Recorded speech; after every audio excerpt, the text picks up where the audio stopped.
Isang magandang hapon sa ating mga kababayan sa Pilipinas at ganun na rin, kumusta sa ating mga kababayan around the world.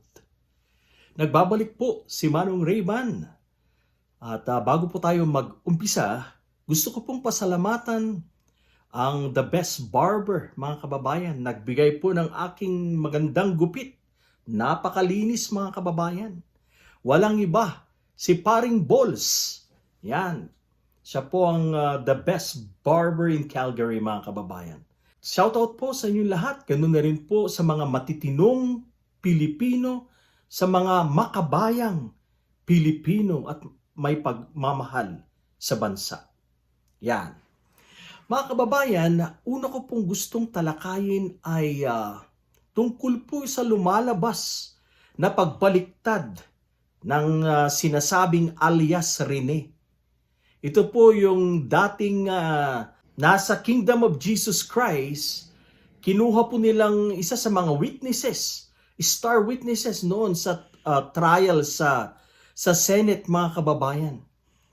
At siya po yung nagsabi na nakita niya po sina Kibuloy at ang magamang Duterte, Sara at Digong, na pumupunta po sila to meet Pastor Kibuloy at meron pong daladalang mga baril na nakalagay po sa bag. Well, mga kababayan, ito po ay para sa akin isang malaking kasinungalingan dahil bumaliktad po siya. Sa ngayon po, iniiba na po niya yung istorya. Sinasabi niyang siya po ay nabayaran ng 1,000,000 ni Senator Risa Hontiveros para po pabagsakin at siraan itong si Pastor Kibuloy. Mga kababayan, napakaliwanag. Meron pong malaking grupo ang behind ng pagbaliktad na nag-appear sa Philippine Senate para po idiin noon si Pastor Kibuloy, mga kababayan. Siguradong may isang malaking grupo na gusto pong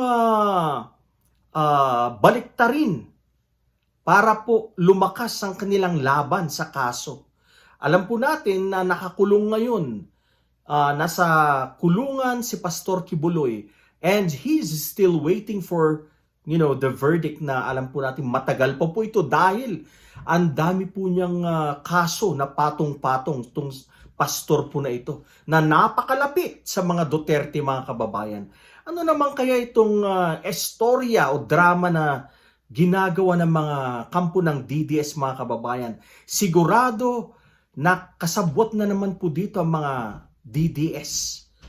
Kasabwat na naman po dito ang kampo ng mga Duterte. Of course, pag sinabing Kibuloy, automatic na po yan. Kadikit ang Duterte. Yan, mga kababayan. Kaya hindi po tayo naniniwala sa kanyang pahayag. Gusto niya pong siraan si Senator Risa Hontiveros. Malaki po ang respeto natin kay Senator Risa. Hindi po tayo naniniwala that Risa Hontiveros would pay someone para lang idiin at siraan itong si Pastor Kibuloy, mga kababayan.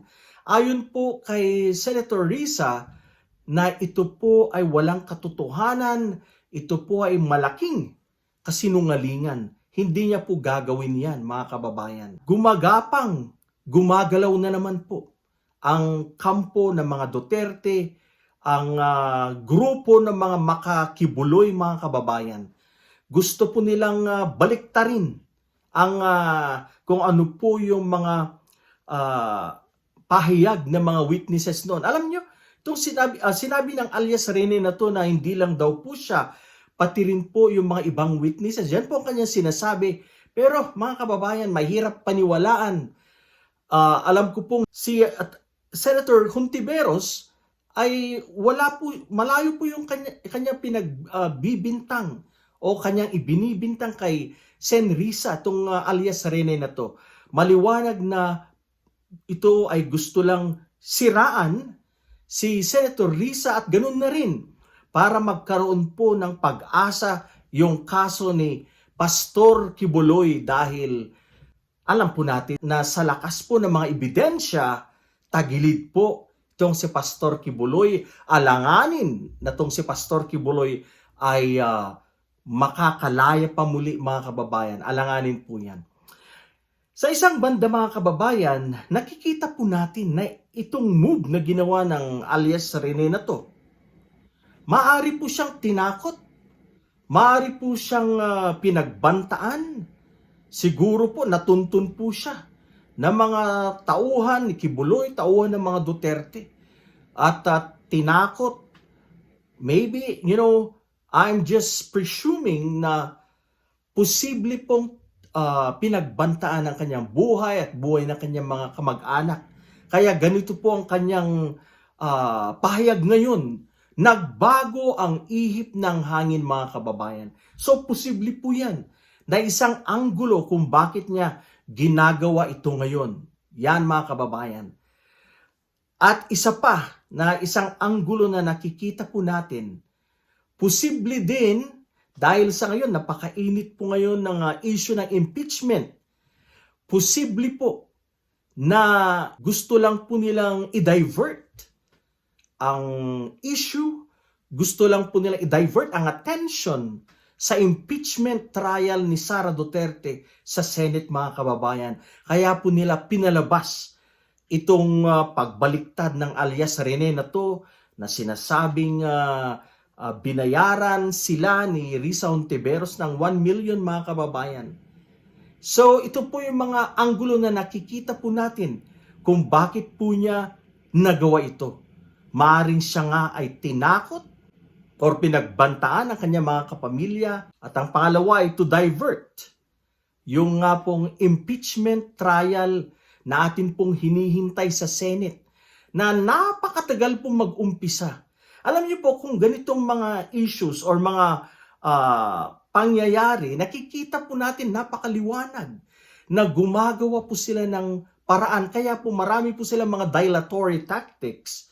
Gumagawa po sila ng paraan para makapag-isip pa ng mga gagawin, mga depensa, kung paano po nila papatayin ang impeachment trial. Di ba kalaunan lumabas kay Sara Duterte na gusto niya po talagang ipadismiss ang impeachment case laban po sa kanya. Yan pala. Akala po natin noon talagang ready na po siya na humarap. Pero yun pala ay walang katotohanan. Ang katotohanan po, gusto niya pong ipadismiss ang impeachment case laban sa kanya para hindi na po ito matuloy. Bakit? May kinatatakutan? Posible. Malaki ang kanyang kinatatakutan, malaki ang mailalantad dito at malalaman ng taong bayan ang kanilang bulok, ang bulok ng pamilyang Duterte. Alright, maigsi lang po ito, mga kababayan. Isang magandang hapon sa inyong lahat. At sa mga hindi pa po nakakapag-subscribe dyan, please subscribe to my small channel para po updated kayo sa aking mga videos. And again, shoutout po sa inyong lahat. At kay Paring Balls, you're the best. Maraming pong salamat.